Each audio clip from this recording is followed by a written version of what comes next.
Aujourd'hui, l'Afrique continue de tendre la main à mendier pour l'aide. Ok? L'aide n'aide pas les pays africains. L'aide a servi les pays africains. Quand je dis asservir, ce n'est pas servir, hein, asservir. Faire de toi un esclave. Ok? Et l'Afrique est dans ça. Il y a ce qu'on appelle, il y a une expression, l'épistémicide. L'épistémicide, c'est quand on tue en toi le toi. La confiance en toi. Ok? Tout ce qui est bon, c'est l'autre. C'est en Europe. Toi, tu n'es rien. Les Africains, vos religions, c'est du fétichisme, vous êtes des sauvages. Ok? Vos langues sont des dialectes. Ok? Parle anglais, parle français. Ok? Vos habits là, attends, c'est marrant ça. Oh putain, c'est exotique. Voilà. Et c'est ce qui se passe encore. Et c'est ce que Sankara combattait? Bien sûr. Nourris-toi d'abord. Fais pas le moineau. Ok? Quand je vois nos chefs d'État qui se suivent là, comme des moutons, pour aller écouter un président français, leur dicter à toi, c'est bien, peut mieux faire. Toi, fais attention à toi. C'est quoi? Tu es indépendant ou bien tu n'es pas indépendant? Faisons respecter. Mais est-ce qu'on a les moyens d'assumer cette indépendance? Bien sûr qu'on a les moyens. Bien sûr qu'on a les moyens. Le peuple qui t'a choisi, c'est ton premier moyen déjà. Dire la vérité au peuple, mon gars, c'est dur, hein. On va maintenant faire ça, on va faire ça. Ok? Regarde, en Côte d'Ivoire actuellement, on vient de me nommer ambassadeur de la lutte contre la corruption. Il était déjà ambassadeur de la paix depuis 2015 également, je m'abuse. Oui, mais ce que je veux dire, c'est que tu te rends compte, Emmanuel, la corruption coûte à la Côte d'Ivoire 1300 milliards par an. Est-ce que tu vois un peu? 1300 milliards. Mais avec ça, est-ce que la Côte d'Ivoire, si on avait ça, a besoin de l'aide? Non. Mais on m'a enseigné quelque chose, j'ai lu quelque chose. On dit, si tu veux démolir un pays et l'assujettir, fais glisser la corruption dans les habitudes. Tu as un pays de corrompus, de la tête aux pieds. Des corrupteurs. Attends, corrupteurs, corrompus, et puis ça y est là, quoi. Et puis, toi, tu as les manettes. Ok? Voilà le problème de l'Afrique. L'un des problèmes. Mais ça va se résoudre. Il y a cette question d'unité également. On a l'impression que les pays africains jusqu'à présent peinent à parler le même langage. Quand bien même ils sont dans les mêmes problèmes. Emmanuel. Ils arrivent toujours divisés. Mon frère Emmanuel, j'ai dit, supposons que moi, je suis la France, ou les États-Unis, ou l'Angleterre. Toutes les matières premières qui font de moi une puissance, c'est toi, Emmanuel, l'Africain, qui les a. Le pétrole, tu as ça. L'uranium, hein, pour faire mes sous-marins nucléaires, mes bombes nucléaires, tu as ça. Ok? Le cacao pour faire le chocolat. Tu as ça. L'or, là, il y a ça. Bauxite, il y en a. Coltan, il y en a. Et puis, moi, je vais te laisser être uni avec tes frères. Contre moi, ça va pas ou quoi? Je ferai tout ce que je peux pour empêcher cette unité. Et si vous, les Africains, vous n'avez pas compris cela, eh bien, tant pis pour vous. Votre unité ne pourra pas se faire parce que ceux qui exploitent l'Afrique pensent que votre unité va nuire à leurs intérêts. Cette fameuse histoire de djihadistes, de terrorisme. Alors, comment se fait-il que 54 pays sont incapables de faire une coalition? J'ai dit bien coalition. Attendez. Les Américains, les Anglais, les Français ont fait une coalition pour aller démolir l'Irak. Ils ont fait coalition pour aller démolir la Syrie. Ils ont fait coalition pour aller faire tout ce qu'ils sont en train de faire et que vous payez le prix. Parce que les pays qu'ils ont détruits sont la source, les foyers. Non, je viens. Veulent se venger en attaquant les intérêts français, les intérêts anglais. Donc le Burkina, le Mali, la Côte d'Ivoire, le Bénin, le Nigeria sont des intérêts de ceux qui sont allés détruire l'Irak, l'Afghanistan, la Syrie et la Libye. Quand tu as compris ça, tu as compris. Donc faites une coalition, même si l'autre jour j'ai écouté M. Macky Sall, ok, ils avaient besoin de quelque chose pour nourrir les troupes, il a dû sortir 1 milliard.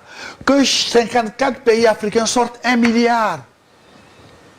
Prenez des maquettes si vous voulez, armez les soldats, partez.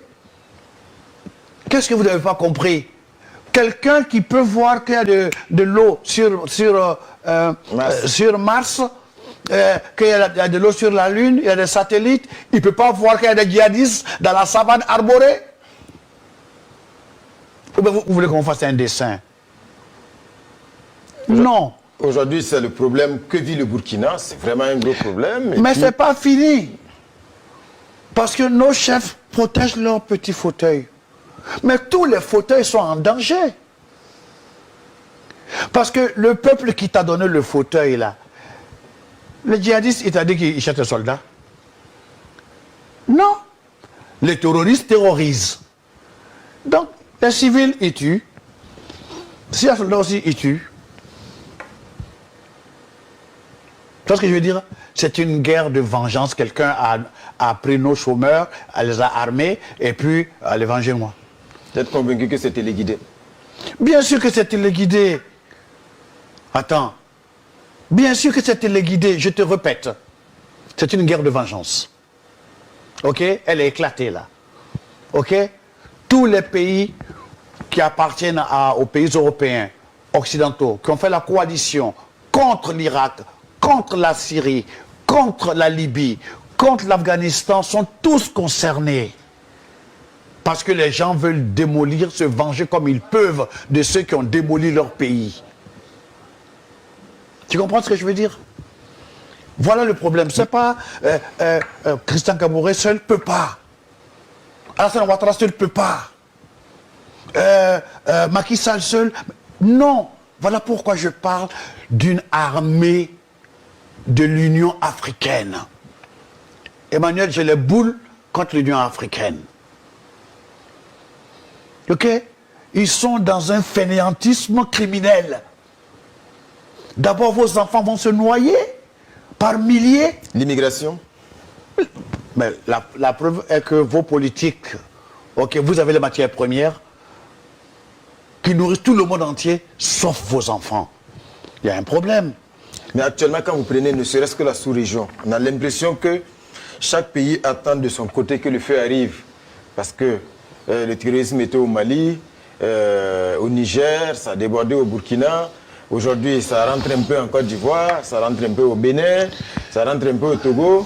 Mais bon, jusqu'à présent, on a l'impression qu'il y a quand même un problème de solidarité. On a essayé de mettre en place le G5 Sahel, mais visiblement, ça ne marche pas. Je dis qu'il y a des traîtres au sein de l'Union africaine. Des traîtres qui ont vendu le continent. D'où doit venir le déclic? D'où doit venir la solution, selon vous?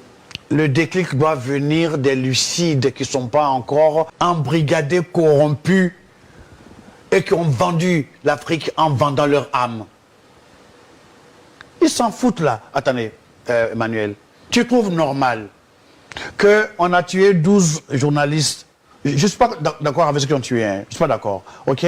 Mais qu'on a tué 12 journalistes de Charlie Hebdo en France et que nos chefs d'État se ramassent pour aller pleurer sur les Champs-Élysées.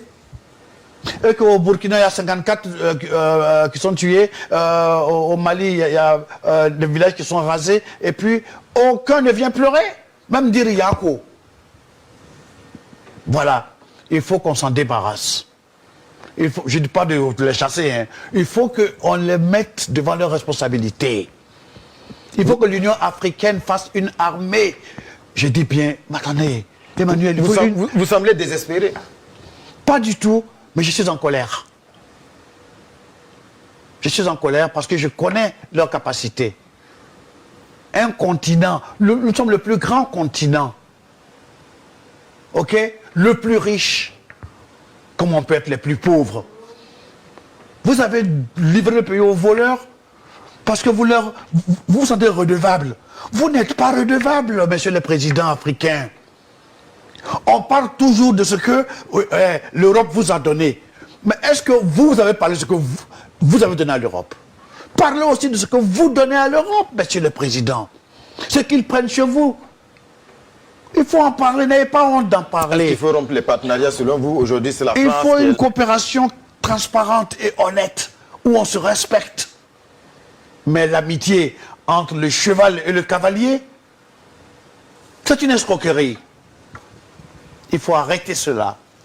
Et ça, je répète encore, il faut, pour faire face à cette menace djihadiste, tous les pays sont concernés, même ceux qui sont dans leur zone confortable. Ça vient, ça viendra. Ok?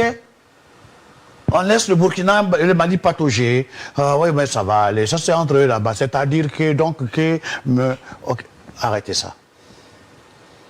Ok? C'est-à-dire que le Burkina est un intérêt français. D'accord? La Côte d'Ivoire, intérêt français. Tout ce qui est intérêt français sera attaqué. Tout ce qui est intérêt britannique sera attaqué. Tout ce qui est intérêt américain sera attaqué. Vous voulez qu'on vous fasse un dessin ou quoi? Ok? Maintenant, je voudrais leur dire deux choses. Ayez un peu de dignité, mes frères. N'ayez plus peur, monsieur le président. N'ayez plus peur. Est-ce que c'est normal qu'on vienne assassiner Kadhafi, un membre de l'Union africaine, et que vous ne dites rien? On leur a dit pas fait, mais ils ont fait. Donc attendez. Vous ne pouvez dire non? Monsieur le président africain, vous trouvez normal qu'il n'y a pas un siège permanent aux Nations Unies pour l'Afrique? Vous êtes un continent. Donc je pense vraiment qu'il est grand temps que vous preniez de l'épaisseur, du courage. Nous, on est derrière vous. On va vous critiquer, c'est sûr. Mais dans ce combat, on est derrière vous. Merci Alpha Blondy. Ça va être le mot de la fin. Merci Emmanuel. Madame, Monsieur, un invité exceptionnel sur ce plateau ce soir, Alpha Blondy.